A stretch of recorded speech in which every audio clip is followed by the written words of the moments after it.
Et c'est parti, les amis, pour la quotidienne de roue libre, ensemble à 19h tous les soirs pour parler du Tour de France et du débrief et des choses incroyables qui s'y passent.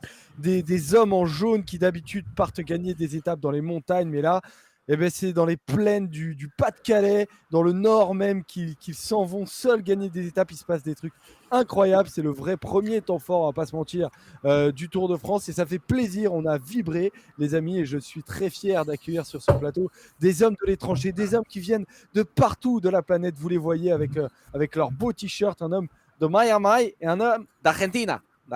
Comment ça va, les copains? Comment ça va, Polo? Ouais, l'Amérique latine, hein, entre Miami et l'Argentine. Non, plus sérieusement, ça va bien. C'était bien la course aujourd'hui. Ça a commencé ce matin avec Wina. Il a fallu faire 1 million de trucs avant de réussir à arriver à la maison pour voir que mon câble Ethernet ne fonctionnait pas. On a donc dû changer le host C'est sûr de que tu marches l'émission de pas ce dessus. soir. Non, je suis sûr de ne pas marcher dessus. Je n'ai pas trop d'idées de là où ça vient. Il va falloir que j'enquête. Mais évidemment, le câble a eu la bonne idée de me lâcher 15 minutes avant l'émission.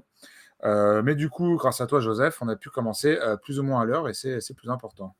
Heureusement que Jojo le Tecos, il est là pour faire les choses Non, bien. non, non, Eh j'irai pas. ouais, eh ouais, mais faut reconnaître ce qu'il faut reconnaître, n'est-ce pas, Robin? C'est Dis-lui vrai, qu'il c'est vrai que tu as reconnaisse été enfin. costaud parce que t'as trouvé une solution de secours en 6 minutes.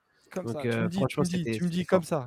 Tu me dis comme ça, et Hein. je suis là direct. Je suis Et le là Tu sais, direct. triomphe Polo, que, modeste, Joseph. tu Ah, sais, Polo, jamais, qu'il y quoi. a, il y a une connexion inattendue entre nos t-shirts du soir, puisque j'ai mis un petit maillot de Maradona 94, mais les Argentins, quand ils vont en vacances, ils adorent aller à Miami.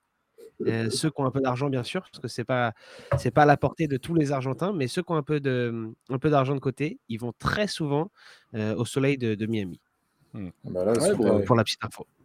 petit moment culture. J'ai beaucoup aimé ça. J'ai beaucoup aimé ça. Euh, on a vibré aujourd'hui. On va bien évidemment en parler dans la première partie de l'émission. Ensuite, on se fera un point sur la Fantasy Discord.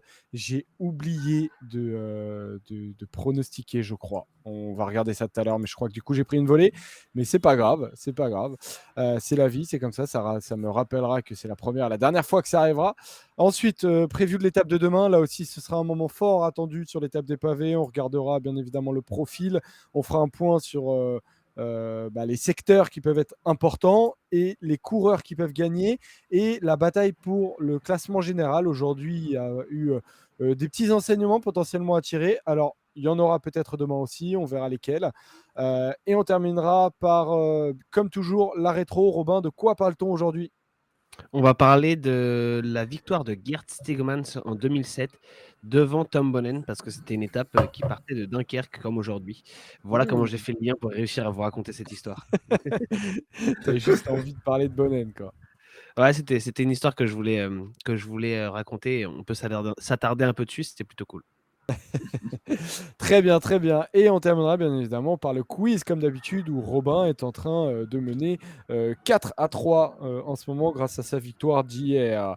On commence tout de suite, du coup, par le débrief d'aujourd'hui. On peut Robin. remercier la petite bordure avant, la petite bordure qui vient de lâcher un petit sub. Ah, Alors, merci. c'est le deuxième du jour. J'ai raté le premier. Le premier, Déjà? c'était Christophe tout à l'heure. Donc, merci les gars. Merci aux subs. On le rappelle, les subs, déjà, ça nous permet de partir en vacances et ça vous permet d'éviter d'avoir des pubs, de pouvoir avoir les replays plus longtemps. Magic Militant qui lâche son petit sub aussi. Franchement, merci beaucoup les gars. Et je le rappelle, si vous avez un compte Amazon Prime, le sub est gratuit. Donc si vous voulez l'utiliser, vous liez votre compte Amazon Prime, vous avez un petit sub gratuit et pour nous, ça fait toujours kiffer. Voilà, Jesparot qui lâche aussi un sub. Merci beaucoup les gars. Petit train de la hype pour commencer cette émission. Le train de la hype pour l'honneur de Wout van Aert. Wout van Aert a déployé ses ailes. Nous, on déploie nos lignes SNCF et nous voilà sur la grande voie des vacances au soleil. Et donc, effectivement, Wout van Aert, Robin, qui démarre et qu'on ne voit plus. Franchement, juste avant d'analyser au-delà de ça, mais mon Dieu, quel démarrage, quoi. Ouais, c'était costaud, hein. En plusieurs temps, Ça m'a rappelé un peu la première étape de Paris-Nice où les Jumbo-Visma avaient mis tout le monde comme ça en mode attaque Pro Cycling Manager où tu t'attaques avec 4 coureurs d'un coup et où tu mets tout le monde à la ramasse. Et là, c'était ça encore. Une énorme accélération de Van Hooijdonk et Benoît avant la lame finale Van Aert. Et encore, tu te dis, il y avait Vingegaard et Roglic et Laporte qui étaient dans les roues. Donc, il y avait vraiment tout le monde qui était là. Franchement, impressionnant. Et Van Aert, d'ailleurs, quand il célèbre, il l'a bien fait. Hein, mais le coup de pub aussi est bien senti quand tu es sponsorisé Red Bull, que tu as le casque Red Bull et que tu fais le mime comme ça avec les ailes. C'était assez significatif. Ouais, clairement. C'est C'était vrai que pas, oui, tout c'était placement pas de un aigle. produit. C'était pas l'aigle des Açores. Hein. C'était clairement pour Red L'aigle Bull. autrichien. C'est la semaine Red Bull, hein, puisqu'on se rappelle que la semaine prochaine, Grand Prix d'Autriche sur le Red Bull Ring aussi en F1. Oh. C'est une belle semaine pour Red Bull qui s'en est pas mal tiré, mine de rien, quand même à Silverstone le week-end dernier, qui va gagner en plus là avec Van Aert. La marque est mise en avant ces derniers jours pour Ouais, Red Bull. Tu ouais. veux peut-être me poser une question sur la course, Joseph, ça t'intéresse un peu plus? Mais ça m'intéressait aussi, ça, hein, pourquoi pas? Pourquoi ne pas parler de Red Bull, à vrai dire? Non, mais oui, juste, le démarrage, moi, cette année, le démarrage de Evenepoel m'avait impressionné. Cette année, le démarrage des Jumbo à Paris-Nice m'avait impressionné. Mais de là à ce que ça se passe aujourd'hui, est-ce que tu t'y attendais, Paul? Non, honnêtement, non. On en parlait ce matin. On s'est posé la question, hein, tous les trois, de savoir si la Jumbo allait mettre quelque chose en place justement pour tenter de déstabiliser Pogacar. Pas du tout. À la base, c'était pour tenter de déstabiliser les sprinters. Ils en avaient tout l'intérêt de mon point de vue, mais il y avait aussi un maillot jaune à défendre, des forces à préserver en vue de la bataille qu'il va y avoir pendant les trois prochains jours. Et j'ai même envie de te dire pour la bataille qu'il va y avoir jusqu'à la fin de ce Tour de France, parce qu'à partir de demain, ça va être une guerre tous les jours. Résultat, une très belle surprise. Ça m'a un peu réveillé de ma mini sieste avant cette dernière côte. Comment tu prononces, Joseph, déjà? Euh, Cap Blondaise. Cap Blanc-Neige. Mais en tout cas, moi, bravo. Moi, je félicite et j'adore ces coups de panache, ces mises en place tactiques. Alors, certes, mieux vaut avoir la bonne jambe pour les mettre en place. Mais quand tu vois Van Hooijdonk, Tige Benoît débarquer derrière dans la roue, tu n'as plus que les leaders au classement général et de Ineos et de Jumbo avec un Christophe Laporte aussi qui a tenté de s'accrocher comme il a pu. Ben voilà, ça, c'est les grands coups de Trafalgar qu'on aime. Je pense même que ça aurait pu être vraiment piégeux pour certains leaders qui étaient peut-être pas très bien placés au pied de la côte. Mais en tout cas, Pogacar, Gaudu, Vlasov, c'est des mecs qui s'en tirent bien ce soir. Ça aurait pu être vraiment pire. Mais quoi qu'il arrive, en tout cas, franchement, on se régale de voir ce genre de choses mises en place. Et ça annonce surtout la couleur avant les prochains jours. Parce que moi, même s'il ne faut pas tirer de porte sur la comète, je trouve qu'il y a quand même quelques mini enseignements à tirer Oui, clairement, de clairement. cette étape. Et je pense qu'on en parlera. Mini ou un peu On en plus, mais parlera. ça, Et, on va en et on, parler, effectivement. on Parce que ça remercie, va être On intéressant. remercie Val du Havre, la famille, Raph, qui sont abonnés. Il y a Max aussi qui a lâché un petit sub. Franchement, les gars, vous régalez trop. Je ne sais pas si c'est Merci. Van Aert qui vous met dans ces états-là, Jess aussi. En tout cas, merci beaucoup tout le monde. Chaque sub nous touche beaucoup et croyez-moi, on s'en souviendra quand il faudra faire gagner des bidons roue libre qui vont arriver en masse au bureau bientôt. Mais ça, je n'en dis pas plus. Non, je rigole. Les secrets, les secrets. Ça, c'est les Les petits secrets secrets. dévoilés. Je remets rapidement le profil de la côte parce que le démarrage au pied de cette côte, Robin, était stratosphérique.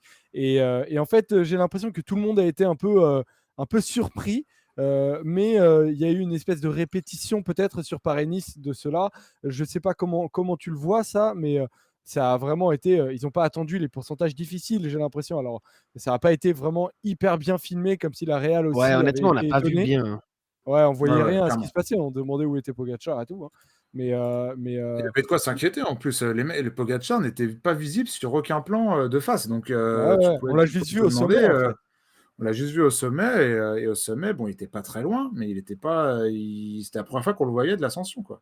Mm.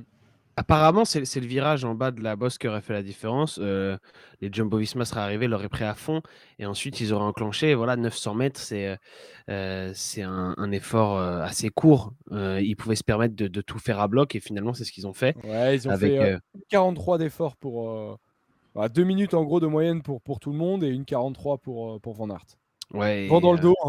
sachant que Van Aert était protégé sur quand même une bonne partie de la montée, même si ça ne veut pas dire que c'était facile. J'ai les stats. Il Est-ce que était vous quand voulez même. Excuse-moi, Vas-y, Ah Romain, ouais, vas-y. ouais, je te vas-y. coupe Vas-y, la Polo, parole. vas-y. J'ai pris les stats, j'ai pris un petit screenshot de la preuve par 21.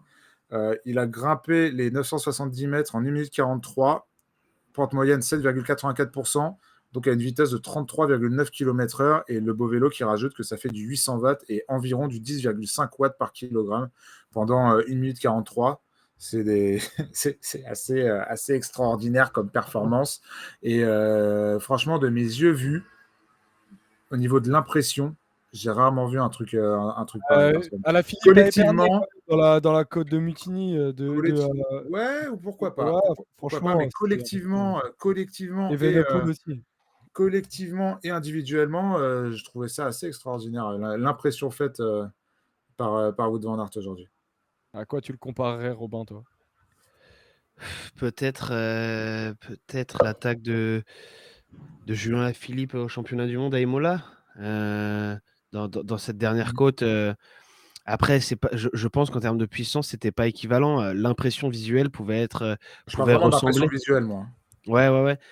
Je pense qu'à Imola, par exemple, tout le monde était moins en forme qu'aujourd'hui, sur le Tour de France et que donc, en termes de puissance, il en fallait beaucoup plus aujourd'hui sur le Tour qu'à Imola. Mais, en termes d'impression visuelle, pardon, je trouve qu'Alaphilippe, au championnat du monde, c'était costaud.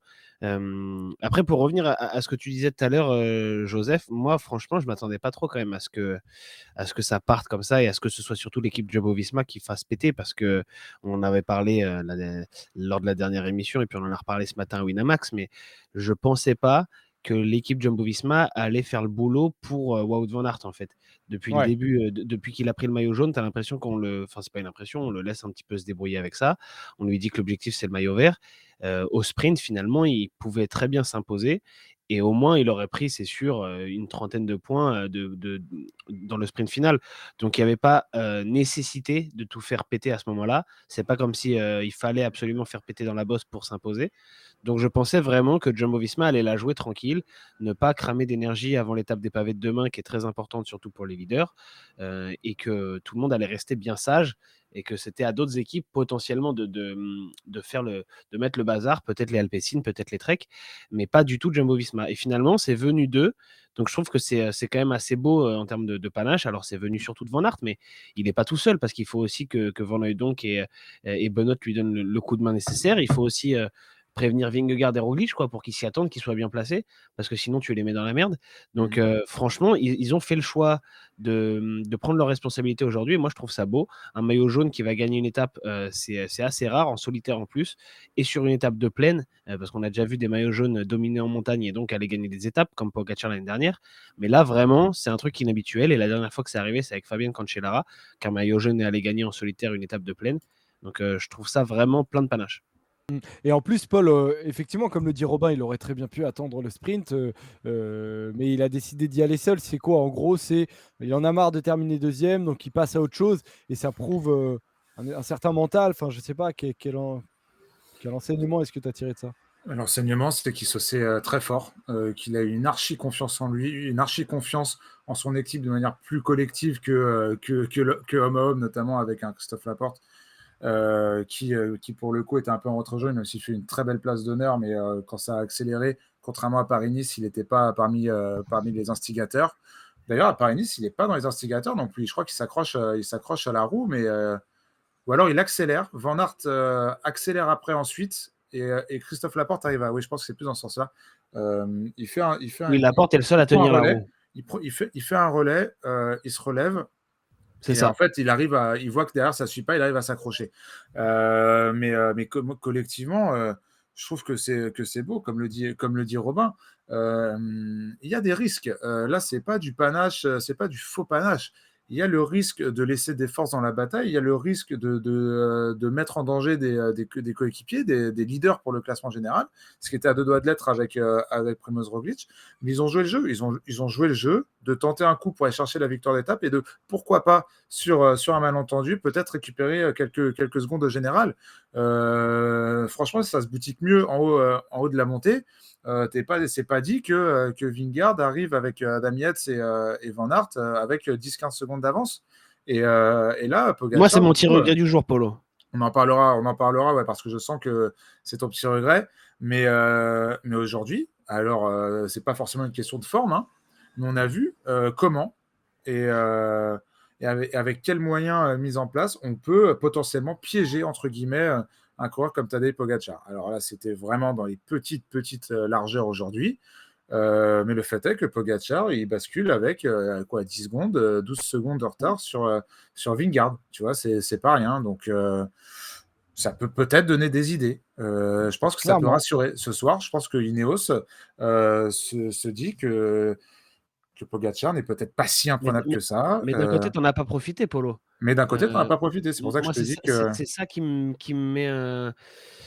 qui me Ça fait veut dire quoi, peu, Robin? Ça veut dire que selon toi, la Jumbo aurait dû demander à Van Aert d'attendre Vingegaard pour que Vingegaard prenne 20 secondes en gros sur ses adversaires. Ouais, c'est ça. Alors, est-ce qu'il aurait fallu le faire? En tout cas, ça aurait pu se tenter. Moi, j'aurais aimé qu'il le tente. Parce que s'ils partent à 3, franchement, comme dit Polo, il y avait un écart qui était fait. Il y avait Vingegaard et Yates qui étaient juste derrière. Honnêtement, tu sens à un moment que Van Aert, il en remet une pour partir tout seul. Est-ce qu'il y a besoin qu'il parte tout seul? Finalement, Vingegaard, c'est son coéquipier. C'est quand même un énorme rouleur lui aussi. S'ils partent à 3, je ne pense pas qu'en termes de temps, ils vont perdre par rapport à Van Aert tout seul. Il aurait peut-être basculé avec quelques secondes de moins, mais il aurait eu un relais pour la plaine. Donc je pense que l'un dans l'autre, ça aurait été assez équivalent. Évidemment, il aurait fallu accepter que Adam Yates ne donne pas un relais parce qu'il n'aurait évidemment pas donné un relais. Et ensuite, il aurait pu donner lui aussi. Est-ce qu'il n'aurait pas eu un Adam intérêt aussi, Yates, sur le papier, il vient pour gagner le Tour. S'il n'y a pas Pogacar derrière lui et qu'il roule pas, c'est une erreur stratégique catastrophique de la part d'Adam Yates. Encore mieux si Adam Yates est prêt à te donner quelques relais. En tout cas, je pense que c'est clairement un jour où Pogacar n'était pas bien placé. Ça arrive rarement. Mais clairement, il n'était pas là où il aurait dû être. Il n'avait pas anticipé, lui non plus, que les Jumbo-Visma allaient tout faire péter dès le pied de la bosse. Donc, c'était un jour où tu pouvais lui mettre 15-20 secondes, en effet. Et franchement, Exactement. Je pense que des occasions de lui mettre 15-20 secondes, tu n'en auras pas tous les jours. Et quand elles sont là, faut essayer de les prendre. Alors évidemment, tu es tiraillé, c'est compliqué aussi pour Van Aert parce qu'il est dans une logique d'aller chercher l'étape. Il se rend peut-être même pas compte que Pogacar n'est pas là. Il n'a pas forcément la tête derrière pour voir qui suit pas. Il sait juste qu'il y a encore des mecs dans sa roue et qu'il faut les lâcher. Donc peut-être qu'il n'a pas la lucidité à ce moment-là, dans un effort monstrueux, de se dire bon, il faut que j'attende un de mes leaders et on peut faire un écart. Enfin voilà, c'est quelque chose qui prend un petit peu de temps peut-être à se réfléchir. Mais j'aurais aimé que soit ils s'en rendent compte, soit Vingegaard lui dise quelque chose, soit les directeurs sportifs dans l'oreillette lui disent quelque chose, parce que j'aurais trouvé ça intéressant que Jumbo-Visma tente ce coup-là. Voilà. Sondage d'ailleurs là-dessus. Van Aert aurait-il dû attendre Vingegaard? Vous pouvez répondre par oui ou par non dans le chat. Et pour le moment, on le rappelle. Merci Jo. On le rappelle, on ne parle pas d'un Pogacar qui a été distancé parce qu'il n'est pas en forme. Là, on parle de fait de course, exactement ce dont on parlait dans la preview avec Robin, des endroits où tu peux piéger Pogacar, comme tu avais réussi à le piéger à Lavore. Et ce jour-là, Pogacar a perdu énormément de temps. C'est des choses qui n'arrivent plus au Pogacar de 2022, mais aujourd'hui, tu avais un espèce d'espace, de mini-espace, où tu aurais pu potentiellement faire douter Pogacar. Parce que là, Pogacar, il n'a même pas eu le temps de douter. Pogacar, il se retrouve dans la plaine avec Vlasov. Il sait que devant, t'as Vingegaard et Adam Yates tractés par le meilleur rouleur du peloton à l'heure actuelle, ou le top 2, top 3 meilleur rouleur du peloton à l'heure actuelle. Ça fait douter. Et le soir, Pogacar, il rentre à l'hôtel, il dit « Ouais, ce sera peut-être pas aussi facile que je l'avais prévu. » Alors après, Pogacar a sûrement une jambe d'avance dès que ça va se jouer à la pédale. Mais là, ça faisait partie de ses faits de course. Et cette première semaine était faite pour ça, pour peut-être tenter de, pas forcément lui reprendre une minute, mais au moins lui faire se poser jamais des questions. Une minute. C'est ça, au moins lui faire se poser des questions. Mais est-ce que les UAE n'auraient pas roulé aussi derrière si par hasard oui, là, tu avais les quick-step qui roulaient. Hein. Et je suis d'accord avec toi. C'est hyper désorganisé quand même. Ça aurait pu se rouler derrière, mais ça aurait pu se rouler devant aussi. Hein. Les Ineos ont roulé dans la première partie de la descente. Si Adam Yates est devant, il ne roule pas. Et ils foutent le bazar. Comme l'ont fait après Christophe Laporte et et je sais plus quel autre coéquipier de la Jumbo-Visma. Van Hooijdonk, sûrement, quoi qu'il a dû exploser. Possible. Donc il a dû bien exploser, ouais. Mais Et puis je UAE, suis un il y peu. a plusieurs gars le disent dans le chat, Ouais. UAE, ils n'avaient pas Ouais, non plus ça j'avoue, j'ai mal vu. C'était tous leurs tellement mal hommes filmé que j'ai pas prêts vu. pour rouler. Moi, Ok. j'ai entendu un moment qu'il y avait Mikkel Bjerg qui était complètement largué. Ouais. Largué avec Langen aussi. Turgis avant la dernière difficulté, ouais, Michael Voilà, il Bjerg. y avait le Norvégien Langen aussi qui était plus là. Donc Pogacar, il n'avait pas non plus une main-d'œuvre incroyable. Après, il pouvait mettre, s'il voulait, Soler et un autre grimpeur à rouler. Bon, McNulty roule pas mal, mais il n'avait pas non plus des maîtres de la plaine pour revenir sur un trio Van Aert, Vingegaard, Yates. C'est ça. Quid de Marc Hirschi, Guiraud nous dit qu'il finit loin aussi. Voilà, l'absence de Matteo Trentin. Il a été pris dès le début, hein, en première partie d'étape. Là, Marc Hirschi, il a été distancé avec un groupe dont faisait partie aussi Yannis Aguirre. Ça a été assez rapide. Hein. Il n'a pas l'air en forme non plus, Marc Hirschi, ou alors il se place mal, il traîne en bas du peloton. Vas-y, Robin. Paul. Non, j'ai juste une question, les gars. Van Aert reprend au jeu des bonifs, je sais quoi, entre 20 et 30 secondes aujourd'hui. Il reprend 18 secondes, il reprend. Au total? Ouais, 8 secondes sur la ligne et 10 secondes. Je te mets le Merci, classement Jo. du maillot jaune. Merci, Wout Jo. van Aert, du coup, et maillot jaune, il a donc 10 secondes d'avance sur Primoz Roglic et Christophe Laporte est 3e. Donc en gros, pour le maillot jaune, tu as un triplé de la Jumbo-Visma. Donc demain, pour l'étape de quoi? Comment Wout van Aert il peut être, il y a Roglic. Ah putain, non, mais attendez, je me suis dit qu'il fallait que j'avais Il a mis un filtre sur le classement. Non, mais oui, il y avait mec sur le c'est l'arrivée de Paris, ça. Parce que moi, je l'ai pas. En fait, je l'ai pas son retour, Joseph. Je me suis dit, j'ai mal suivi. Peut-être que Lampard, il a sauté et que donc, au jeu des bonifications, moi, j'ai fait confiance à Pro Cycling Stats. Désolé, les gars. Petite commotion cérébrale. Donc voilà, là, on a le vrai du maillot jaune. Donc Van Aert, premier avec 25 secondes d'avance sur Lampard et 32 sur Pogacar. Là, on a un truc un peu plus cohérent. Ouais, moi, j'y reviens. Si tant est que ce soit à peu près statu quo demain entre Pogacar et Van Aert, est-ce que Van Aert peut garder son maillot sur la planche des belles filles? Moi, je reviens à cette question assez marrante qui est un peu de la science-fiction pour l'instant. Ouais, mais là, il y a peut-être un peu plus d'arguments, peut-être un peu plus de secondes. Il est tellement fort. Il est tellement fort et j'ai l'impression, demain, je ne sais pas comment ça va se passer. Je suis très curieux de voir notamment un scénario de course dans lequel Roglic et ou Vingegaard auraient des soucis mécaniques, des soucis de forme ou quoi que ce soit.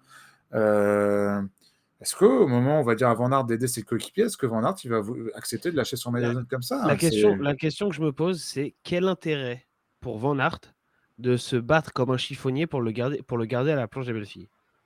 Quel intérêt? Emmerder, ouais, en vrai, tu me poses une question, le laisse-moi garder réfléchir. un jour ou deux de plus, tu vois, ce serait ça. C'est un maillot jaune, ça se défend. Mais voilà. d'un point de vue pragmatique, il n'y a aucune raison. Là, pour le coup, je te rejoins, Robin. C'est qu'à un moment, quand même, l'équipe Jumbo-Visma va lui mettre des barrières, à mon avis, parce que tu te retrouverais à hypothéquer, ou en tout cas à ne pas aller dans le sens de ton objectif premier, qui est le maillot jaune pour Roglic ou Vingegaard. Et finalement, que Van Aert garde le maillot jusqu'à la 7e étape, ou la 10e ou 11e, ça change rien. Alors oui, dans le chat, vous me dites l'intérêt, c'est de profiter. Ok, profiter, oui. Faire douter Pogacar, tu dis Québec libre, non. Pogacar, il va pas douter parce que Van Aert est maillot jaune. Pogacar, il sait que l'Alpe d'Huez, Van Aert, il lui colle à peu près ce qu'il veut.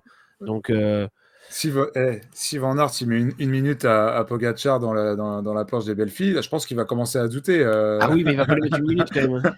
Bon, ce serait une drôle de surprise, en effet, ouais. Mais non, mais c'est une vraie bonne question. Van Aert m'impressionne. Pour l'instant, il est dans des conditions et des profils de course qui lui conviennent parfaitement. Demain, ça lui convient encore parfaitement. Ça m'emmerderait, tu vois, si Primoz Roglic a une crevaison demain. Ça m'emmerderait de voir Wout van Aert se relever pour l'aider. C'est un peu pour la beauté du maillot jaune. Tu sais qu'il roule, il te le ramène, Roglic. Ça dépend où, ça dépend quand, hein, et ça dépend de ce qui se passe devant. Mais il te le ramènera mieux que n'importe qui, en tout cas. Là, on se pose la question, oui, ça c'est sûr. Là, on se pose la question, de toute façon, visiblement, c'est acté. Donc, à voir après entre les actes et les faits. Mais en tout cas, après, tu n'es pas à l'abri, Polo, qu'il n'y ait pas de galère pour demain, ni pour Roglic, ni pour Vingegaard, et que Van Aert passe l'étape sans perdre de temps. C'est ça, moi je suis vraiment curieux des scénarios de course de demain. Je suis hyper curieux. C'est vraiment le premier grand moment de ce tour. Avec ce bon petit teasing qu'on a eu aujourd'hui, c'est fantastique. Mais il peut se passer tellement de trucs demain, c'est hyper excitant. Mais d'un autre côté, ouais, j'espère que la course ne sera pas galvaudée par des problèmes mécaniques. Enfin, c'est le jeu sur Paris-Roubaix. Mais sur Paris-Roubaix, sur une étape des pavés. Mais j'espère qu'en tout cas, que Van Aert n'en pâtira pas trop si l'un de ses coéquipiers a des problèmes mécaniques, quoi. Même si après, J'avais. vas-y. Vas-y, je t'en prie, Polo. Même si après, le fait que les Jumbo aient des problèmes mécaniques, ça peut aussi débrider une course et la rendre complètement folle avec des accélérations. Enfin, tu vois, là, on part dans des considérations qui vont très loin. Mais Van Aert avait quand même dit avant le tour, au-delà du fait que l'objectif était le maillot vert, il avait aussi expliqué qu'il n'avait pas bossé en montagne, qu'il avait volontairement finalement laissé de côté ce pan-là pour ne pas s'embêter à vouloir forcément descendre en poids et travailler son coup de pédale en montagne. Donc on sait que c'est un phénomène et qu'il a des aptitudes naturelles un peu sur tous les terrains, mais je pense quand même que pour avoir un tout petit peu d'ambition sur ce terrain-là, il faut le bosser. Et certains dans le chat depuis tout à l'heure font la comparaison avec Alaphilippe en 2019, qui lui aussi n'était pas attendu pour jouer le général et a pu créer de la surprise. Mais rappelons quand même qu'Alaphilippe en 2019, il joue pas la gagne sur les sprints massifs. C'est 15 kilos de moins facile que Van Aert. Il est quand même bien plus léger que Van Aert. Et Van Aert, on l'a pu le voir, je suis d'accord sur certains types d'efforts, sur des débuts de col, sur évidemment la double ascension du Mont Ventoux, mais c'était en échappé, sur certaines étapes de Paris-Nice ou du Dauphiné, mais on ne l'a jamais vu enchaîner des étapes compliquées, enchaîner des étapes de montagne en devant s'accrocher. Je pense qu'aujourd'hui, ce n'est pas possible pour lui.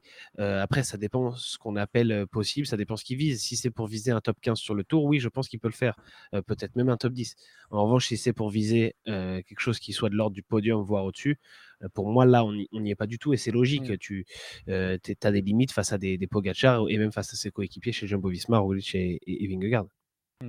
On reviendra tout à l'heure, les gars, dans la preview de l'étape des pavés à la Jumbo-Visma pour savoir le rôle que doit avoir Van Aert. Et je vous demanderai aussi tout à l'heure lequel des deux, entre Vingegaard et Roglic notamment, par exemple, qui il doit protéger au mieux. Et donc, la question du leadership chez Jumbo. Je vous la poserai tout à l'heure parce que là, j'ai juste envie quand même de rester un peu sur cette étape-là. Il y a d'autres enseignements au-delà de la victoire de Van Aert qui fait un exploit. Il y a aussi dans la hiérarchie des sprinters des choses à voir. Bon, le pauvre Philipsen qui pensait avoir gagné, bon, il devait vraiment avoir la tête dans le guidon parce qu'en fait, il le voit dans la ligne droite qu'il y a un mec en jaune qui lève les bras, mais vraiment, il avait l'air très, très concentré. Il se fait sa place. Il avait l'air quand même très fort. Est-ce que vous pensez que ça confirme qu'il a largement les capacités pour en claquer une sur ce Tour de France? Bon, ça fait plusieurs jours qu'on le dit, non, Polo? Oui. Plusieurs jours qu'on le dit. Le seul problème, c'est que là, il aurait été inspiré de la gagner aujourd'hui parce que c'est pas demain, c'est pas après-demain, c'est pas après-après-demain, c'est pas après-après-après-demain, c'est pas après-après-après-demain qui va remporter une étape. Le pauvre Philipsen qui semble être à la jambe quand même le ou l'un des deux meilleurs sprinters de ce Tour de France de manière intrinsèque. Il a passé la bosse comme il a pu, plutôt bien. Mais là, son sprint, il est monstrueux. Ouais, mais comme avant-hier. Il passe dans un couloir de moins d'un mètre. La question, je vais te dire, Joseph, ouais, c'était un sprint, mais est-ce que les autres ont fait le sprint comme si c'était un sprint pour la victoire? J'ai l'impression qu'il lâche l'affaire. C'est dommage. C'est vrai que lui, il fait le sprint comme si c'était pour la victoire, puisqu'il n'a pas compris qu'il y avait un mec devant. Donc, c'est vrai. Donc voilà, il m'a fait tellement mal au cœur. C'est un enfer de voir ça. Je déteste voir ça. À la limite, tu vois, que Van Aert lève les bras, qu'il se fasse griller, mais bien fait pour toi parce que voilà, c'est jusqu'au bout et en plus, c'est Gaudu qui gagne. Mais franchement, là, quand ça arrive, mais il n'y a rien de pire. J'étais en train de me dire non. Et Laporte qui lui dit non, bah regarde, il est étouffant. C'est l'enfer, c'est l'équipier du mec en plus qui te le dit. C'est horrible. Non, mais franchement, et je vais te dire honnêtement, Joseph, il y a là le sprint pour la seconde place. Je trouve ça tellement anecdotique dans cette étape par rapport par rapport aux conclusions hâtives qu'on peut faire avec plaisir. Moi, j'ai envie de te parler de Bardet. Ewan et Groenewegen. Hein? Ewan et Groenewegen, franchement, Ewan décevant, non, Paul? Et Owen, voilà, Jean-Mur, il vient de le dire exactement dans les chats, ils s'en foutent de faire deux. Je pense qu'il y a beaucoup de sprinters qui sont pas venus Non, là mais pour faire deuxième. il a éclaté à une vitesse folle, ouais. Oui, Bon, oui, après, non, ils mais ont tous ça. éclaté avec ce train-là, ils sont monstrueux, mais Mm, il a été lâché très très vite, quoi, comme mm. Groenewegen. Mais oui, non, mais c'est clair. Mais franchement, les sprinters, on en reparlera. Ça fait 3 jours qu'on en parle. Moi, c'est bon. Là, la course pour le classement général, elle a commencé.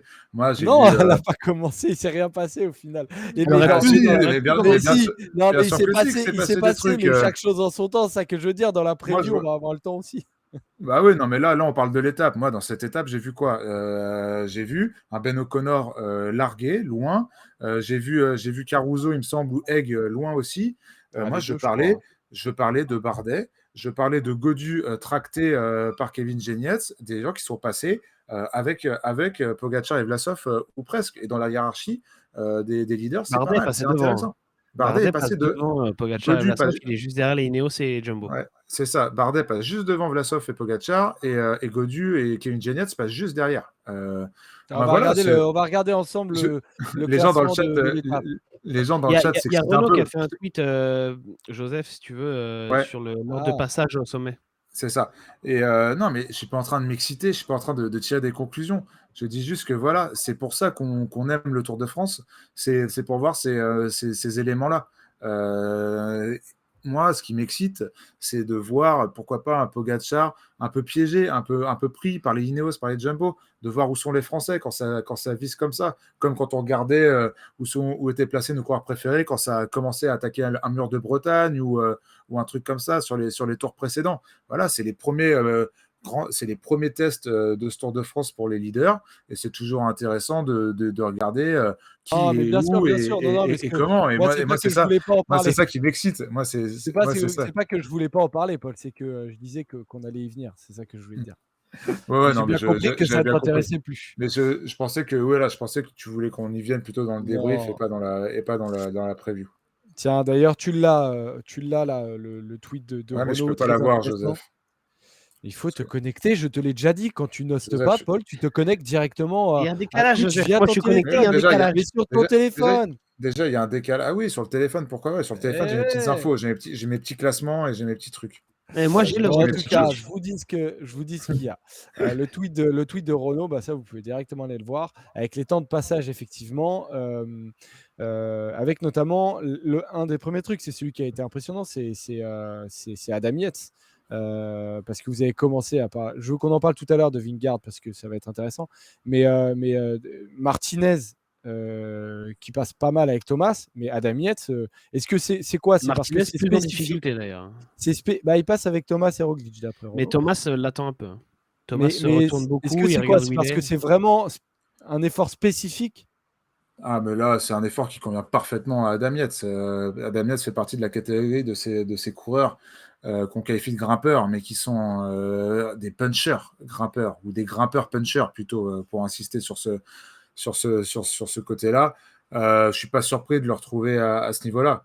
Là où je vais attendre Adam Yates, moi, c'est l'enchaînement des cols, c'est l'enchaînement des étapes de montagne, l'enchaînement des difficultés et l'enchaînement de l'altitude. C'est vraiment là qu'on va attendre Adam Yates, qui est capable sur une journée d'être extraordinaire, mais qui est capable, à l'image de son frère d'ailleurs, d'avoir des trous d'air de l'espace. Donc on verra à partir de là. Mais en tout cas, Ineos, de toute façon, c'est une équipe qui sait faire la course. On l'a vu très tôt dans cette étape, tenter de mettre des choses en place, replacer toujours leur leader.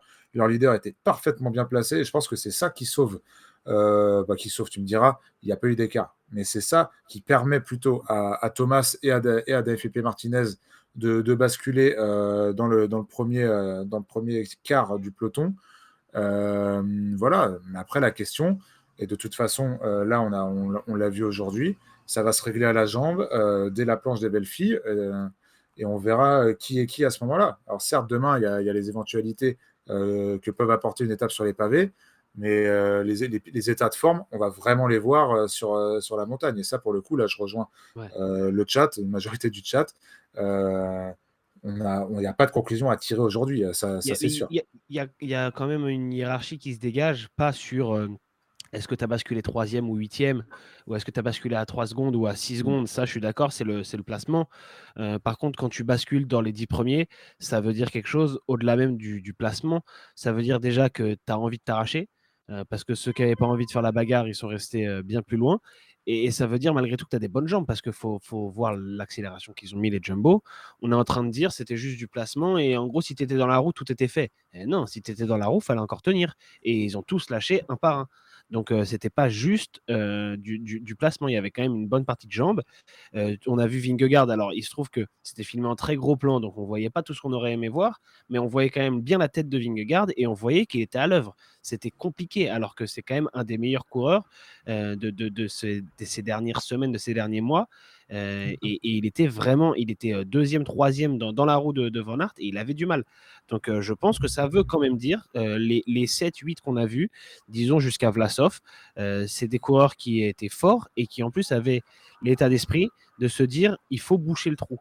Donc ils avaient les jambes pour avoir cette stratégie, parce qu'au moment où Pogacar et Vlasov roulent ensemble, où Bardet sort, où les Ineos et les Jumbo se tirent la bourre, on ne sait pas encore qu'il n'y aura pas d'écart à l'arrivée. Donc là, à ce moment-là, ils ont tous quand même un petit coup de stress de se dire attends, s'il y a un coup qui part, il ne faut pas le louper. Et ceux qui ne sont pas dans cette dizaine de coureurs-là, s'ils n'y sont pas, c'est pas parce qu'eux se sont dit ah non, mais c'est super tranquille, il n'y aura pas d'écart. S'ils ne sont pas là, c'est parce qu'eux aussi, ils ont pas la jambe pour y aller. Il y a une partie placement, on est d'accord, mais il y a une partie jambe. Ouais. Par contre, je suis d'accord, il ne faut pas, notamment sur Roglic, on va en parler. C'est une question de placement, apparemment, c'est ce que lui a dit en tout cas. Donc voilà, il y a quand même des fait un petites nuances à effort. mettre. Il fait un effort vraiment au pied pour se replacer dans la roue de ses coéquipiers et des Ineos. Mais après, il saute en même temps que Thomas et Martinez. Mais peut-être que c'est dû aussi à cet effort violent. Je Il ne a sais peut-être un pas peu s'il paniqué. cherche des excuses, hein, mais Il a lui, peut-être il un dit qu'il était peu. mal placé. Ouais, mais il était mal passé, vu que je te dis qu'au pied de la bosse, il doit faire un sprint assez violent Ouais. pour rejoindre ses coéquipiers. Il a peut-être un peu paniqué de voir Vingegaard, Martinez, Yates, Thomas partir. Peut-être qu'il s'est mis un peu dans le rouge à ce moment-là, mais là, pareil, on n'a pas d'inquiétude. On, Enfin, pas d'inquiétude. On peut on parler sonne du chez moi, les leadership. amis, il faut que j'aille ouvrir. Je Ça reviens tout de marche, ça suite. marche. Vas-y. Il n'y a pas d'inquiétude à avoir, ni même de remise en cause totale du leadership, mais c'est vrai que ça fait encore un élément en plus qui fait pencher la balance côté Vingegaard. Donc, pareil, on a dit qu'avec la Jumbo, nous, ce qu'on s'était dit dans la preview, pour la Jumbo, il faudra faire le point après la première semaine. Pour l'instant, si on doit faire le point, c'est Vingegaard qui a donné le plus d'assurance. Donc, écoute, on verra par la suite, on verra demain. Et surtout, on verra la planche et le début des Alpes, surtout ce week-end. Mais pour l'instant, c'est Vingegaard qui fait une meilleure impression que Primoz Roglic. Je crois qu'il arrive, quelles que soient les excuses, les questions de placement, les pseudo-problèmes potentiels mécaniques ou quoi aux caisses. Ouais. Là, c'est Vingegaard qui fait, de but en blanc, une meilleure impression que Primoz Roglic. Tiens, j'ai un truc intéressant, les gars. C'est le com en fait de la montée de Cap Blanc-Nez. Alors dans les plus forts pourcentages que je vous affiche. Donc c'est les 800 derniers mètres du coup, avec une pente. Alors je ne sais pas si c'est les 800 derniers, mais c'est vraiment les plus forts pourcentages, comme vous le voyez, comme c'est écrit. Et donc on a le classement général, donc avec évidemment le passage du Tour de France qui, je ne sais pas qui s'est fait virer comme Kevin Genietz qui était passé d'ailleurs ici un jour. Mais comme vous le voyez, du coup, Wout, 1,37, monstrueux. Et David Gaudu qui est pas loin comme Romain Bardet, hein, dans les plus forts pourcentages. Alors, bien évidemment, en fait, ils doivent être sûrement que là, ce qu'on voit, c'est que David Gaudu et Romain Bardet n'étaient peut-être pas forcément très très bien placés au démarrage et que dans les forts pourcentages, ils ont fait un bon temps. Donc c'est là que c'est un peu peut-être rassurant. Et après, du coup, Jack Egg, pareil. Et c'est peut-être un peu plus intéressant que de voir où ils ont terminé. Mais j'imagine que le démarrage tellement soudain des Jumbo a fait que certains qui ont été mal placés ont dû faire encore plus des efforts, quoi. Clairement, si tu n'avais pas bien anticipé, si tu avais pensé que tout allait passer tranquillement et qu'il y a juste les sprinters un peu lourds qui allaient avoir du mal, bah tu t'es planté et du coup tu te prends une mauvaise surprise, quoi. Ouais, ouais. Donc, je ne sais pas à quel point c'est précis. Ah bah Strava, il n'y a rien de plus précis de toute façon. C'est directement les compteurs des coureurs qui eux-mêmes ont leur compte Strava et qui, dès qu'ils arrêtent la course, font off et leur course se synchronise directement avec Strava. Et en l'occurrence, là, c'est sur le com de ce qu'on appelle le com, c'est le King of Mountains, c'est-à-dire sur une portion, la personne qui a fait le meilleur temps. Et sur Strava, c'est un vrai truc que les cyclistes chassent. Et effectivement, du coup, ça permet d'avoir des vraies bonnes données, d'avoir des vraies bonnes données. Qu'est-ce qui a t'abuse, Joseph? Pourquoi? Je pense que c'est parce qu'on dit KOM. Les gars, si vous dites KOM, c'est chaud, hein. C'est vrai? Ok. Non, en tout cas, il y a la petite bordure qui demande si on a ça pour tous les coureurs. Non, ça dépend des coureurs qui mettent leurs données sur Strava déjà. Quelques-uns disaient Roglic, par exemple, n'a pas Strava. Et ensuite, tu peux aussi avoir Strava et bloquer les données pour pas qu'elles soient publiques. Donc, Ah oui, tu exactement. n'as pas tous les coureurs, tu as les coureurs qui veulent bien. Ouais. Mais c'est intéressant de voir donc que Gaudu et Bardet sont dans les temps de Tadej Pogacar notamment. Voilà. Et effectivement, si vous le voulez, alors ouais, il y a le tweet de Le Beau Vélo qui rajoute, assez intéressant, merci à toi, mine d'or son compte. Le tweet de Le Beau Vélo, effectivement, où on voit par exemple les temps de passage. Alors, est-ce que. Ah voilà, c'est les plus forts pourcentages aussi. Bon, bah cool, ça correspond à ce qu'on a mis, avec donc en rouge ceux qui n'étaient pas présents sur Strava, avec les temps de montée de Vingegaard, Yates, notamment Roglic, Martinez et Thomas. Et Vlasov qui est un tout petit peu plus loin. Je ne sais pas si ça vous étonne, mais ça correspondait pourtant à un effort qui pouvait être intéressant pour lui. Je Après, pense quand voilà, même que c'est plus un effort typé pour Roglic, pour Van Aert, pour Adam Yates que pour Vlasov. Ouais, mais est-ce que ça l'est pour Gaudu par rapport à Gaudu et Bardet, tu vois? Ouais, bah au final, Vlasov, il bascule au bon endroit. Là, je pense que je pense que quand même les différences sont quand même très, très minimes, en tout cas Ouais, c'est pour ça. derrière le groupe. Derrière Après, le groupe, tu vois, Vlasov, c'est quoi? Ça se joue à 4 secondes avec presque tous les autres favoris. Bon, je pense qu'on peut. C'est précis hein, pour le coup, c'est précis, mais mais bon, je suis pas sûr qu'on puisse en tirer non plus des grandes différences, comme ce qu'on dit depuis tout à l'heure.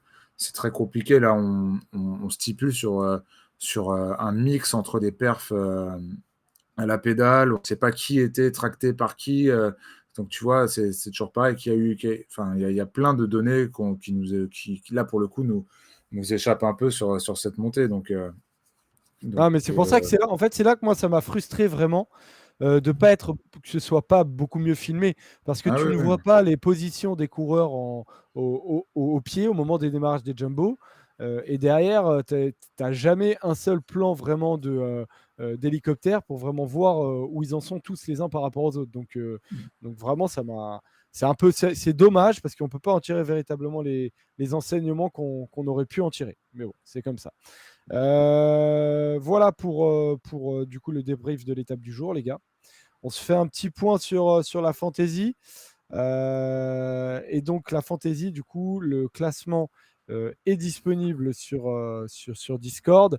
Et donc, alors, où est-ce qu'on en est? Alors moi, du coup, j'ai oublié de parier, comme un gland que je suis. Donc je suis à C'est 175 points, Joseph, je crois. Ouais, bah ouais, du coup, j'ai 183 points. Je suis 400e. Bravo, Joseph. Bien fait pour moi. J'ai bien les nerfs, mais je vais m'accrocher. On ne sait jamais. De toute façon, tout le monde aura une. Donc, enfin, j'espère. Donc, du coup, bravo Ossam, Selfkiant et Polonium sont premiers avec 7 points. Vous avez sûrement dû mettre Van Aert. Et après, du coup, on a 3 hommes, Toff, Pinot et Eska, qui sont avec 8 points. Alors, où est-ce que vous êtes, du coup? Est-ce que vous vous êtes trouvé, Paul et Moi, je Robin? suis 110e. Moi, j'ai pas regardé, moi. Je t'avoue que c'était le jus avant de préparer l'émission. J'ai pas eu le temps de regarder où j'en étais, mais j'ai mis Sagan. Donc, je dois pas avoir perdu beaucoup de place aujourd'hui, quand même. Non, ouais, je pense aussi. Et t'avais mis qui, Robin? Bah, j'avais mis Sagan aussi. Moi, je sais que j'ai 17 points, donc je suis à 10 points de la tête. Qui est finalement, c'est encore très serré pour l'instant le début du classement et ça va s'étayer et puis le tri va être fait avec les premières étapes de montagne parce que ça va commencer à devenir vachement plus compliqué. Quand il va falloir décider entre échappé et favori, c'est là que tout va se jouer. C'est pour ça que je m'en fais pas. Je me dis que, alors, bien sûr, gagner, ça risque d'être compliqué, voire impossible. Mais même en ratant un jour, je me dis pourquoi pas, tu vois. Pourquoi Ouais. pas. Qu'est-ce qui se passe d'ailleurs? Je sais pas si on met un coureur qui abandonne, on prend quoi? Et bah, pareil, tu prends les points du dernier. Tu prends les points du dernier, d'accord. Ouais. Bon bah alors voilà, je m'en fais pas, je peux remonter. Je peux remonter. Preview de l'étape de demain, du coup, l'étape tant attendue. D'où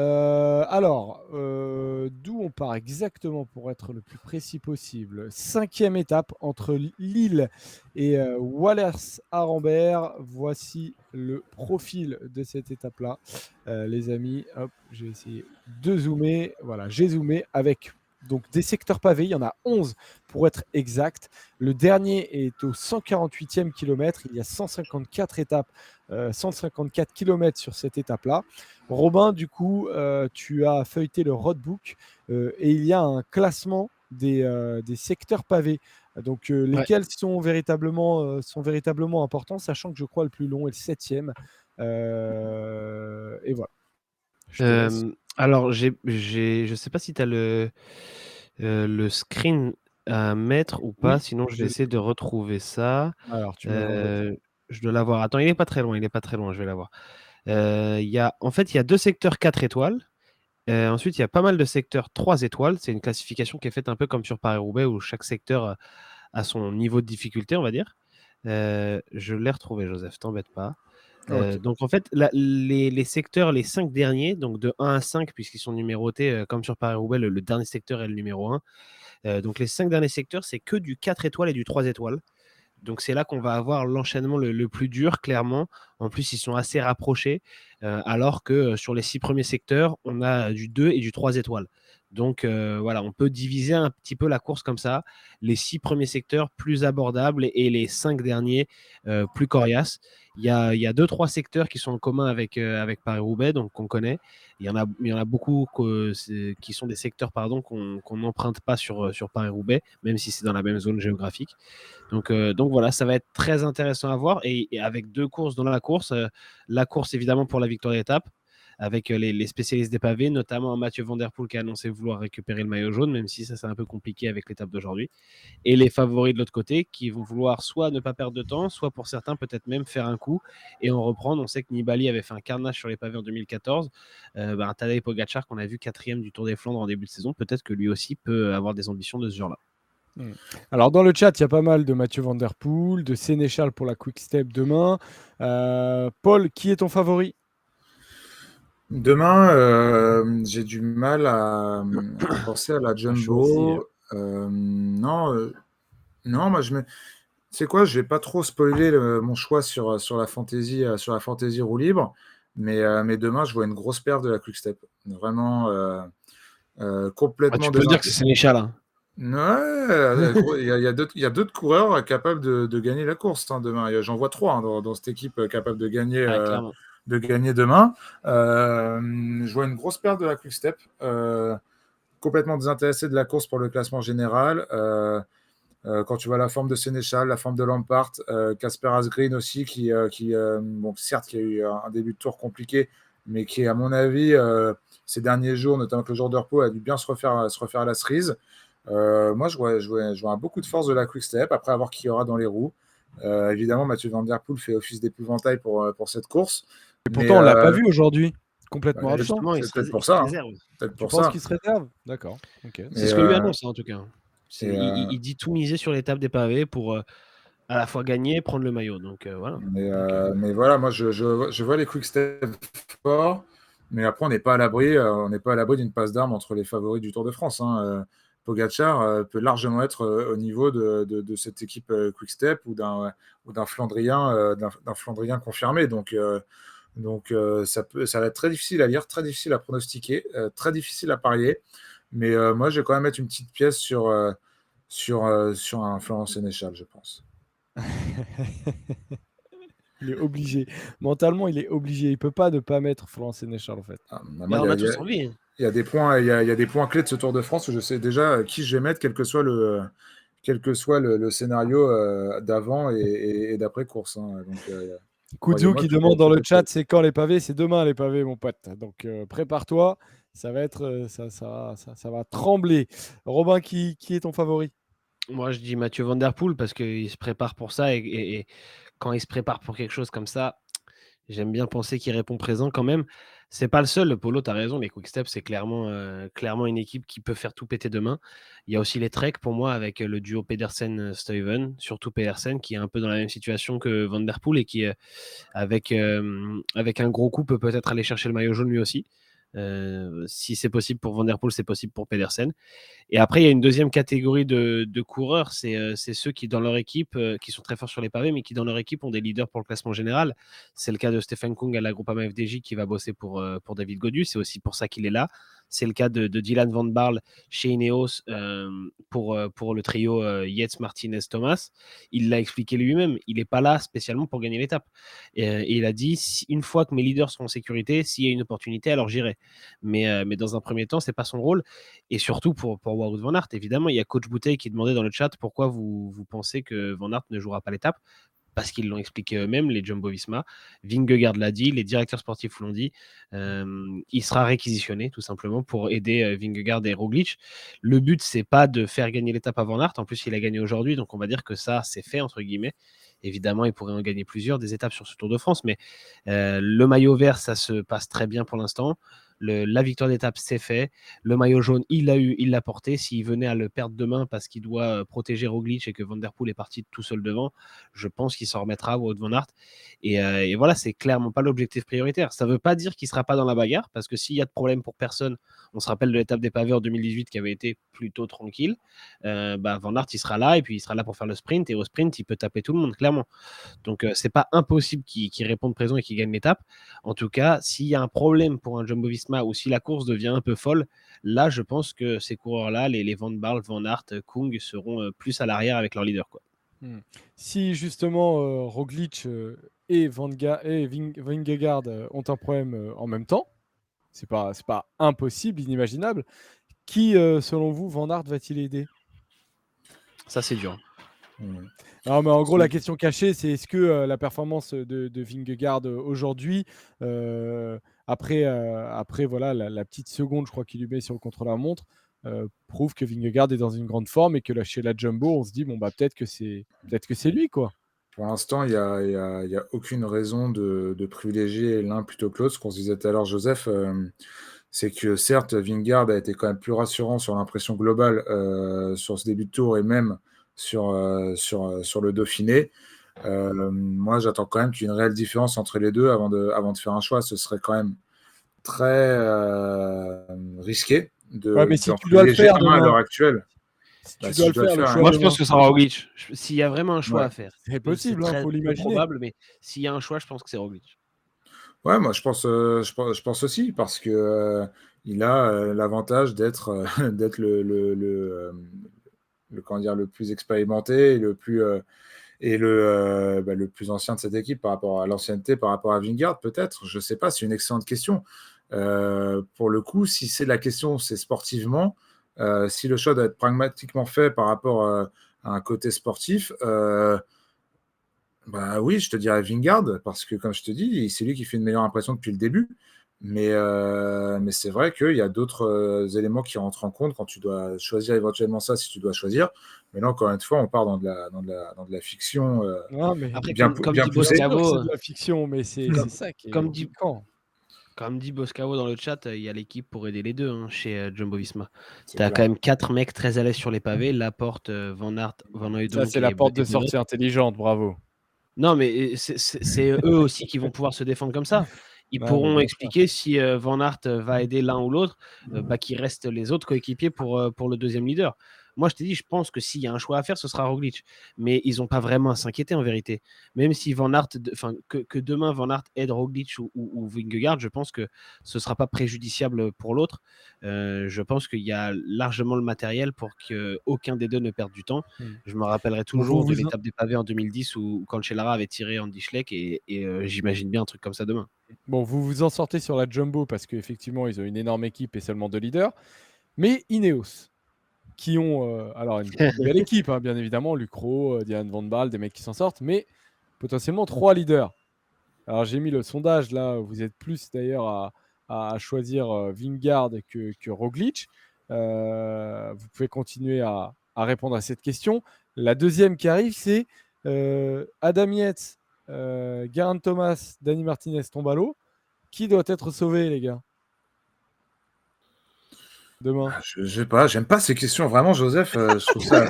Non, mais vraiment, je comprends. Moi, J'ai je sais déjà, pas, c'est dur. du mal Ah j'ai ouais, du c'est mal à les dur. Mais oui, comprendre. mais bien sûr que je vous Ça mets n'a en aucun sens. difficulté. Les mecs, ils crèvent tous les trois, et ils ont 3 de leurs coéquipiers qui s'arrêtent et ils se démerdent. Et en fonction de là où ils crèvent, soit C'est ils ont une trop voiture pour les C'est aider, vrai que s'ils ont un soit ils problème ont. en même temps, ils soit- seront tous aidés par le même. euh, donc voilà, moi Non, je mais sais en pas. gros, c'est imaginer Demain, la hiérarchie demain. tu me demandes une hiérarchie sur les pavés à vue de nez. Bah, je te dirais que Geraint Thomas, qui a déjà fait des top 10 sur Paris-Roubaix, qui a plus l'habitude de ces étapes-là, devrait mieux s'en sortir. Mais quid d'un Yates qui, pour le coup, n'est pas familier de tout ça. Moi, j'adore Damiette.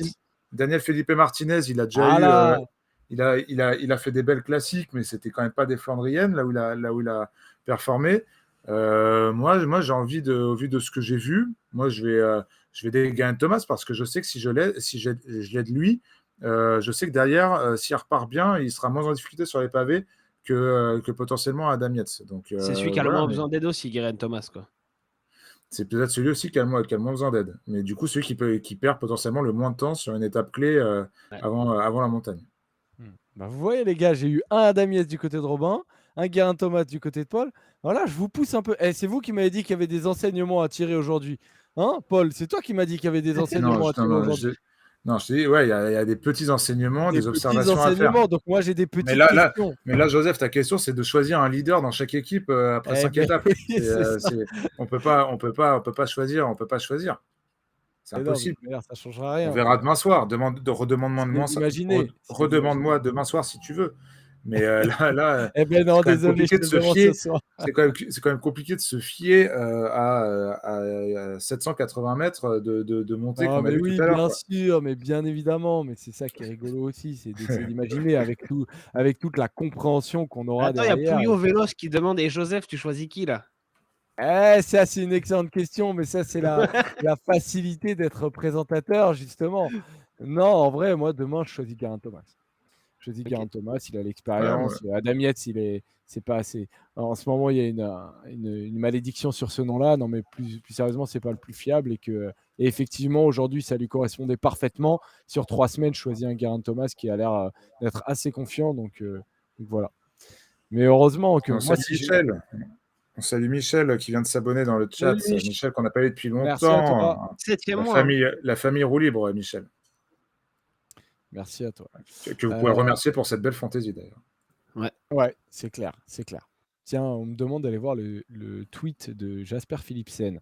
Bah, je vais le voir tout de suite et effectivement, il a l'air d'être drôle. Traduire parce que I don't know how to speak English very well. Eh bien, Van Aert, comme vous pouvez le voir, je suis vraiment content d'une deuxième place. Il est bon. Il est bon. Ouais, effectivement, on va commencer. Peut-être que s'il fait deuxième aujourd'hui, ça veut dire qu'il gagnera dans 4 jours. Hein, je sais pas. On sait pas de quoi tu parles, Joseph, parce qu'on ne le voit pas le tweet pour l'instant avec Polo. Ouais. Mais je ne vous parle pas à vous parce que vous aimez pas mes questions. Joseph, Attends, il est j'essaie de 20h. trouver le tweet aussi parce que moi aussi, je veux voir ce qui se dit. Il se dit que tu le verras en arrivant. C'est quoi? Ouais, Tu le verras en arrivant.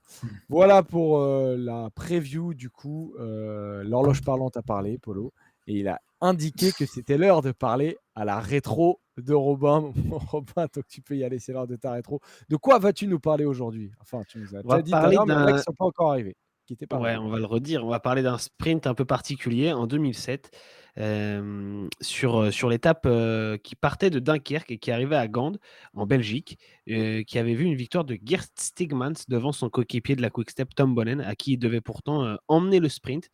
Donc, tout ça se passe à Gand. Avec un Tom Bonnen qui à l'époque est la star de l'équipe Quick-Step, qui a déjà gagné Paris-Roubaix, qui est déjà champion du monde et qui est surtout un sprinter redoutable. C'est ça qui est important. C'est pas le Tom Bonnen de sa fin de carrière, c'est un Tom Bonnen qui a une des plus belles pointes de vitesse du peloton, qui est vraiment un sprinter, pas un pur sprinter parce qu'il sait faire autre chose, mais qui n'est pas que un Flandrien. Et donc sur le Tour, il a déjà gagné 3 étapes les années passées, en 2005 et en 2006, déjà chez Quick-Step bien sûr. Et il court par contre encore après le maillot vert. En 2005, il a abandonné le Tour alors qu'il avait le maillot vert sur le dos. En 2006, il abandonne encore alors qu'il était dans la lutte avec Robbie McEwen. Donc en 2007, il vient avec bien sûr l'ambition de claquer des étapes, mais aussi d'enfin ramener ce maillot vert qui lui échappe un petit peu. Il commence à se faire un palmarès vraiment fabuleux à cette époque-là. Il gagne vraiment quasiment partout, mais il lui manque ce maillot. Donc Quick-Step a notamment recruté Gert Stigmans pour lui emmener les sprints, et le duo prend ses marques sur le début de saison. Stigmans fait le train pour Bonnen lors de sa victoire à Kuurne-Bruxelles-Kuurne, au Tour du Qatar, au Tour du Belgique. Au début du Tour de France, Tom Bonnen termine 3e du premier sprint à Canterbury, puisque en 2007 on part de Londres, donc les premières étapes sont dans Grande-Bretagne, comme cette année c'était au Danemark. Donc Bonnen termine 3 derrière McEwen et Torushoff, les 2 derniers maillots verts du Tour pour le coup, et il est favori pour le prochain sprint qui arrive à Gand en Belgique, chez lui. Il est dans une équipe belge, il est belge, tout semble écrire qui va remporter ce sprint, sauf qu'il va buter sur son propre coéquipier. Ouais, et ça, on va dire que c'est pas un fait tout à fait classique, mon cher Robin. Non, c'est pas classique. Et puis le sprint, lui non plus, n'est pas classique. C'est pas vraiment un sprint net. Dans les 2 derniers kilomètres, il y a Eric Zabel qui fait un écart, qui provoque une grosse chute. Le peloton se retrouve coupé en 2, avec seulement 20 coureurs qui vont se jouer la victoire finalement. Parmi ces 20 coureurs, il y a 4 quick-step, dont évidemment Tom Bonnen, qui est emmené dans un fauteuil. Je vous invite, si ça vous intéresse, à aller revoir le replay. Vous mettez 2e étape Tour de France 2007 sur YouTube. C'est vraiment un cadeau qu'on lui fait. Excusez-moi, il faut que je tousse un coup. Tout va mieux. Tout va mieux. 2e étape Tour de France 2007. Ouais, exactement. Oh, on va pas se faire striker la chaîne avec ça? Non, ça devrait aller. Ok. Mais léger, les gars, quand même. Ouais. Du coup, je continue l'histoire. Il est tellement bien emmené que finalement, ça va trop vite et pendant trop longtemps. Et il n'arrive pas à passer Gert Stigmans, son poisson pilote, le dernier coureur du train. Quand Bonnen se décale, finalement, il reste plus grand-chose avant la ligne d'arrivée. Et il ne passe pas Stigmans. Il faut dire quand même, Stigmans, il ralentit pas vraiment. Hein, il lui laisse pas le boulevard. En passant la ligne, Tom Bonnen, il lève le bras. Il salue la victoire de son coéquipier qui lui, se retourne. Il regarde un peu sur le côté pour voir ce qui se passe et puis surtout la réaction de son leader, de son sprinter. Heureusement, Tom Bonnen ne l'a pas mauvaise. Il voit son coéquipier gagner, mais il sait que son tour viendra. Il le félicite. Et après l'arrivée, Gert Stigmans, il dit: l'équipe a travaillé si bien que j'ai commencé le sprint très tard et j'ai gagné. C'est vrai qu'il démarre le sprint en fait à 250 mètres de la ligne. Donc c'est quasiment le moment où en fait le sprinter final démarre son sprint. Donc il n'y avait plus vraiment le temps et la place de lancer le sprint pour le poisson pilote, puis pour Tom Bonnen. Donc ça fait un doublé pour Quick-Step, ce qui est quand même un truc assez rare au sprint. Il y en a eu quelques-uns qui ont marqué l'histoire. On se rappelle de Cavendish et Morkov l'année dernière, Cavendish et Mark Renshaw aussi en 2011, mais c'est quand même très très rare. Et ça, effectivement, ça n'a quand même pas empêché Tom Bonnen de dominer sur ce Tour 2007. Non, il s'impose quelques jours plus tard à Bourg-en-Bresse. Il claque donc sa première étape. Il en prend une deuxième à Castres. Il remporte aussi le maillot vert. Ce sera le seul de sa carrière, mais au moins c'est fait. Il est dans la besace. Et Gert Stigmans, lui, il aura droit à un autre moment de gloire. En 2008, Tom Bonnen est contrôlé positif à la cocaïne. Une affaire qu'on pourra raconter peut-être un autre jour. Il est interdit de participer au Tour de France par l'organisation de l'épreuve. Donc Stigmans se retrouve un peu au dernier moment catapulté sprinter numéro 1 de l'équipe. Il n'est pas quand même habitué à ça, même s'il a gagné des étapes sur Paris-Nice notamment. C'était pas vraiment des purs sprints. Donc il galère un petit peu au début. Il fait 7e à Toulouse, 3e à Narbonne. Dans le reste des sprints, il n'est pas là. Il est au-delà de la 10e place. Des fois, il ne sprinte même pas. Il a franchement du mal jusqu'aux Champs-Élysées. Sur la plus grande avenue du jour, sur la plus grande avenue du monde, pardon, le jour où ça compte le plus, là, il se rate pas du tout. Il vient claquer l'étape devant Sciolek, Fréré, McEwen, Ushoft, le gratin de l'époque. Donc, il a sa victoire de gloire, autant celle de Gand sur le Tour de France 2007. On lui disait un petit peu, oui, mais tu étais censé emmener le sprint à Bonnen et tu lui as un peu volé, entre guillemets, la victoire. Autant celle sur les Champs-Élysées, il l'a prise à personne dans son équipe. Il est allé la chercher lui-même. Et celle-ci, on ne lui retirera pas. C'est de loin la plus prestigieuse de sa carrière. Voilà, mais après ça, Gert Stigmans va quand même se faire vachement plus discret. Il quitte Quick-Step fin 2008, à 28 ans et après seulement 2 saisons dans l'équipe belge. En 2 ans, il a gagné 16 fois, dont ces 2 étapes sur le Tour. Et après son départ de Quick-Step, il gagnera plus que 2 fois avant de prendre sa retraite finalement en 2015, une dernière année chez Trek. Donc voilà, il n'a pas reconnu les sommets qu'il avait connus avec la Quick-Step. Ouais, mais c'est vrai qu'il y en a beaucoup comme ça. Ah oui, c'est pas le seul. C'est effectivement pas le seul, mais bon. Voilà. Merci mon Robin d'avoir Merci à fait toi. Merci à vous les gars. Rétro. Merci à toi. Encore une fois très intéressant. Jacobsen, il fume Sénéchal si jamais il fait 2 derrière son lanceur. La passe d'armes qu'ils avaient eu tous les deux, d'ailleurs, c'était un peu ça. Sur la Vuelta, c'était un peu ça. Ouais, c'était un peu ça. Hein. Quand Sénéchal Je l'avais gagne, pas attendu. Jacobsen, il n'est pas vraiment content. Mais bon. Voilà, un sprinter ne doit jamais quitter QS. Ouais, effectivement. Viviani en sait quelque chose. Un classique man aussi. Hein. Ouais. On peut penser à... Oh là, j'ai un trou de mémoire. Bon, laisse tomber. Ça t'en reviendra. Je l'avais il y a 2 secondes et il m'a échappé. Ouais, de Volder, mais il y a aussi plus récemment Niki Terpstra. Voilà, Niki Terpstra. Oui. Il y en a d'autres. Hein. Il y en a pas mal d'autres. Merci Zarka. Merci Zarka d'avoir dit la réponse, tout simplement. J'ai cru qu'il y avait autre chose. Allez, quiz, les amis. 4-3 pour le cher Robin. On passe donc au quiz. Et alors, ça va être 3 qui suis-je, les amis, aujourd'hui. Alors, qui suis-je? Je suis un coureur retraité. Je suis retraité depuis 2021. Je courais chez AG2R la mondiale. AG2R Citroën Team même.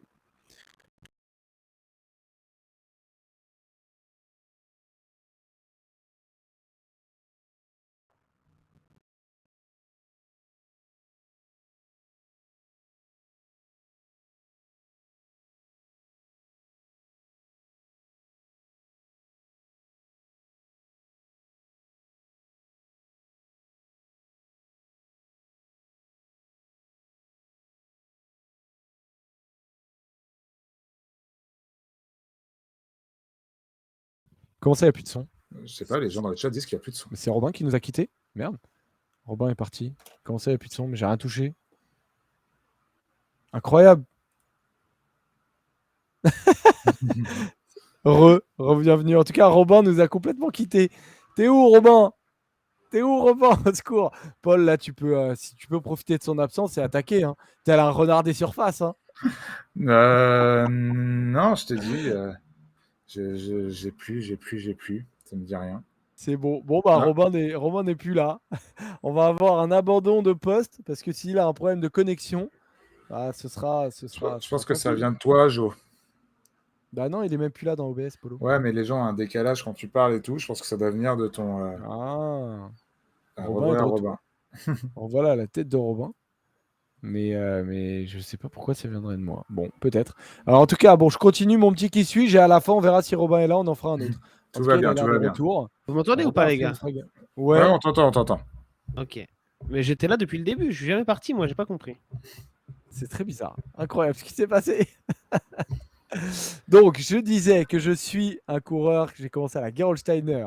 Ensuite, j'ai terminé chez AG2R Citroën Team. J'ai gagné une étape de la Vuelta. Et j'ai terminé 2e du Tour de Suisse en 2014. 2e du Tour de Suisse. C'est important. Je vous ai dit que Michael Scher, il y avait de l'idée. Je suis donc un Suisse passé chez AG2R. C'est pas Morabito. Mathias Frank, exactement. Comment ça, Mathias Frank? Qui a dit Mathias Frank? Bah moi. C'est Joseph, tu... C'est Robin qui a dit Mathias Frank. Qu'est-ce que tu racontes? Robin, il est même plus là. Mais Robin, il est là, wesh. Tu l'entends pas? C'est incroyable. C'est incroyable ce qui se passe. C'est incroyable. Polo, tu l'entends pas sur le Twitch. Tu sais que Robin, il est là. Attends, mais c'est une folie ce qui se passe. Paul, tu l'entends plus, Robin? Non. Paul, ça vient de chez toi, Jo. Hein. Je sais pas, mais ça vient de chez toi. Mais si Joseph, il m'entend, et tout Twitch m'entend. Paul, sache que Robin est entendu sur Twitch, que toi, tu es entendu sur Twitch, que moi, je suis entendu sur Twitch. Et moi, j'entends Paul. Moi, je vous entends tous les deux, que Robin t'entend, mais que toi, t'entends pas Robin. Moi, j'entends pas Robin, je le vois plus depuis tout à l'heure. Hein. C'est pour ça, je bug un peu parce que j'ai l'impression que tu fais le quiz avec le chat depuis tout à l'heure, puisque Robin n'est pas là. Donc, Non, c'est incroyable. Ça me fume, ce moment. Quel bluff. Moi, j'ai arrêté de jouer à Mickey Cher, moi. Et Robin est en train de dire que tu bluffes. Ouais. Pour avoir essayé d'avoir le point. Franchement, Robin, je le vois. Je suis sur OBS, tu sais quoi, je vois pas Robin. Gros. On va continuer, on va terminer le quiz. Oui, mais de toute Et façon, sache que- si j'avais eu, je l'aurais eu avant. Donc, le point pour Robin, il n'y a pas de souci. Et en tout cas, Robin a trouvé. Voilà. Robin a trouvé. Ah putain, ça m'a fumé cette histoire, hein. Très très drôle. On continue. Qui suis-je, les amis? Je suis un coureur actuellement âgé de 26 ans. 26 ans, je suis un coureur potentiellement en devenir. Je suis né à Cherbourg. Je suis donc français. J'ai démarré ma carrière chez AG2R et je suis Cosnefroy. toujours chez AG2R, Cosnefroy. Ça, Exactement. c'est la ville de naissance. Polo, quand il va le voir, Robin a trouvé. Ouais, bah tant mieux, moi je n'entends pas, donc c'est une drôle de manière de faire un quiz. De toute façon, il l'avait avant moi. De toute façon, tu dis la ville de naissance, La ville de naissance, ouais. Robin, il l'a direct. Hein. Compliqué quand il a la ville de naissance, on peut plus faire grand chose. Et ben du coup, ça fait 2-0 pour Robin, mais possibilité pour Paul de l'emporter avec donc la carotte. Polo, il a perdu la motivation là, ça se voit. Ouais, alors Il y que croit c'était plus. super drôle, que tout le monde a rigolé dans le chat, c'était drôle. Je le connais, il aime pas quand ça se passe comme ça. Mais je vais continuer parce qu'il t'entend pas, donc il doit devenir fou, Alors, qui suis-je? Je suis un coureur de 25 ans, actuellement dans le peloton.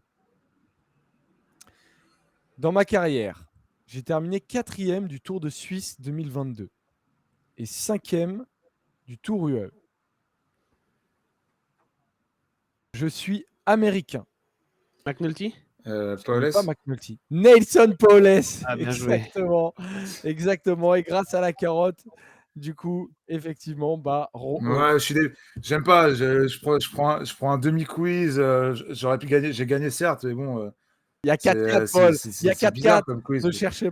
Ne cherchez pas. C'est comme ça. Il faut prendre ce qu'il y a à prendre. Sois content. Hurle-lui dans les oreilles. Lui, il t'entend. Toi, tu ne l'entends pas. Mais dis-lui que tu as gagné. Dis-lui que tu l'as carotté. Tu as trouvé la question. C'est tout. Il a accepté en vrai, les pour règles. le quiz, Les règles sont les règles. Pour le quiz, ça change rien. Vu qu'à partir du moment où toi, tu entends tout le monde, ah oui, ça change pas grand-chose. Mais c'était bizarre. C'était bizarre. L'ambiance était malsaine de ton côté, Polo. Non, j'étais comment dire, dans l'incompréhension. Je savais pas trop ce qui se passait. On a bien senti. Ça restera magnifique ce moment où si on jouait pas, si j'étais en live, enfin bref, c'est pas grave. Je prends la victoire avec grand plaisir. Incroyable. Mais qui a dit Mathias Franck? Comment ça, Mathias Franck? Mais Robin, il est plus là. Mathias Franck, t'as dû lire ça dans le chat et tout. Moi, je sais pas. C'est incroyable ce qui s'est passé. Ah ouais, vraiment, c'était trop drôle. Bon, en tout cas, voilà, on en a terminé, les amis. Pour la quotidienne roue libre, on le rappelle, on est ensemble tous les soirs d'étape à 19h sur notre chaîne. Merci à tous d'avoir été avec nous. Encore une fois, c'est un plaisir. Vous êtes de plus en plus nombreux et donc ça régale. Merci Robin d'avoir été présent. Là, Paul, sache que Robin dit merci Joseph.